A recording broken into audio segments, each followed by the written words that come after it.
going to start with the Cowboys, where Caesars has them at 10.5 over/under. There's never been a repeat champion in the NFC East.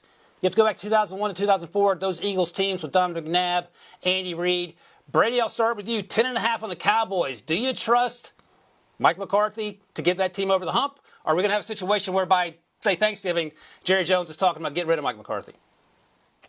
I don't know about over the hump, but I do trust them to win 11 games and hit the over here. I think the roster is built to win right now, even after they traded away Amari Cooper, which wasn't a big fan of, but they did sign James Washington, who showed some promise during his time in Pittsburgh. And then Jalen Tolbert, they took in the third round. I thought he could have been a second-round guy.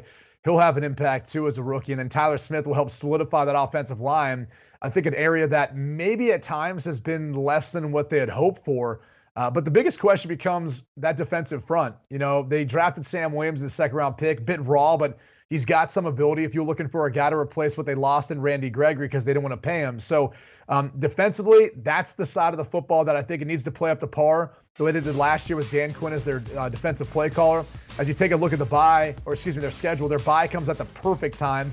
You know, the first half of the season, it gets off to a rough start because of their first two opponents. After that, a lot of winnable games in there, maybe with the exception of the Rams, obviously the defending Super Bowl champs, and a playoff team in the Eagles. But again, I think they could get off to a really, really good start where you're looking at them getting through the first 8 games with maybe a 6-2 record at best, 5-3, something like that, as they start to build on to the second half of the season. So I've got 11 wins for them.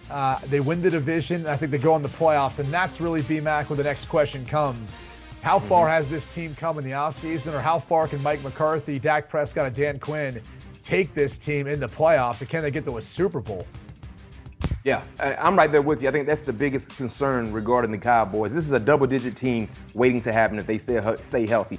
I have them slightly under. I have them winning 10 ball games, but clearly they will make the playoffs. I look at the start of the season. You got the Buccaneers, you got Cincinnati, you got the Giants. That's an wild card-like game because there's been a lot of turnover with that organization. Then midway through the season, you got to travel to Green Bay, you got to travel to Minnesota. But the main reason why I'm going under 10.5 is because I believe the division has improved dramatically over the last 2 seasons. Let's keep it real. The NFC East has been the laughing stock of the NFL when you look at all of the divisions because they've been so inconsistent. It's always been about the Dallas Cowboys, and oddly enough, they have struggled to say the least in doing what they're supposed to do. I believe in Dak Prescott. I think when their offensive line is healthy, he will be at his best. The same can be said for the entire offense, and I like the pieces they've been able to keep intact on the defensive side. But I think they win double-digit wins. They have double-digit wins this season, but I'm not ready to say they will go over. I go under just because the division has improved a little bit.